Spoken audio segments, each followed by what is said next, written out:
Ny Formaprod izay eo ambany fiahian'ny Ministeran'ny Fambolena sy ny Fiompiana ary vatsian'ny Fidavola dia fandaran'asa manatanteraka ireo paikadym-pirenena napetraka ny fitondram-panjakana anatrarana ny fahavitantena ara-tsakafon'ny Malagasy. 10 taona ny faharetan'ny fandaran'asa ary misehatra anaty faritra 13 manerana ny nosy. Tanteraka ny asa teo anivon'ny faritra 3 Amorony Mania, Matsiatra Ambony ary Iorombe nipaka mivantana tamin'ireo tatsapa azo tombotsoa ireo tohana sy fiofanana nomen'ny fandaran'asa ireo. Fampiofanana sy ny fanomezana tohana ho andreo tanora izay nialan-dahana tany-pianarana ka ho tonga mpandraharaha dia azo lazaina fa tena lehibe ihany ny asa vita nataontsika hoe jerevana nandritra izay fotoana izay. Na izany na tsy izany aza nefany dia mbola maniry satria maro anisany any amin'ny tontolo ambanivohitra raisana hoe raha misy malagasy zato dia 5 farafahakeliny amin'izay dia tsara avokoa ary raha jerevana koa ary anaty izay malagasy zato izay dia eo amin'ny 70 isan-jato dia tanora avokoa ary dia ataoko hoe miendrika na tena hoe tohanana izany tanora izany tantsamy ary anaty tontolo ambanivohitra izany amin'ny asa famokarana izay ataony satria asa masina ny asa famokarana satria manome aina ny sakafo izay mantsika na amin'ny asa fambolena na vokatra fiompiana sy jombo aina manome sakafo izany ka ataoko hoe asa masina ho andrehetrarehetra ka isaorana indrindra ho an'izay nandray anjara rehetra na mivantana na ankolaka tamin'ny fanatanterahana izay fandarana asa Formaprod izay tato anatin'ny faritra anankitelo.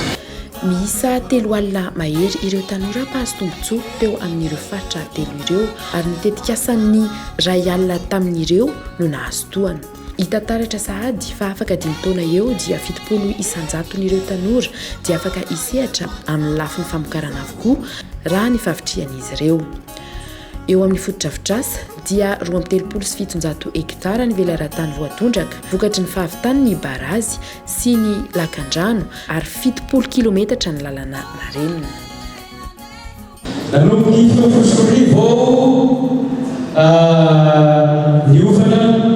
kogasy ary telo volana teo nifagna dia zara-kodimy ary mofanarana fitaovam-roapolo takoran'izay nahazo teknika tamin'ny dokera izay nampifanatany tanàna ary nampiaro ny teknika ka lasa varam-posorivo efa nahatrasy koa eo amin'ny 100 isa eo mahery eo ary nitonga tamin'ny faramadata voaratantana rivitany izay solona sakeo tateleka. Fa eto zany da mahasaky miresaky ary mirearea roa ny tanora Formaprod fa manana omby izay niazo tamin'ny Formaprod amin'ny fiofana izay nahatreko ao amin'ny omby 10 zao nampelantanako anan'izao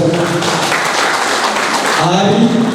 tamin'ny septambra teo nanombo koa ny vitany izay nahatrasy tany 3 hektara tanimbary velorano mitendrina amin'ny fitoresy telo-tapitrisa.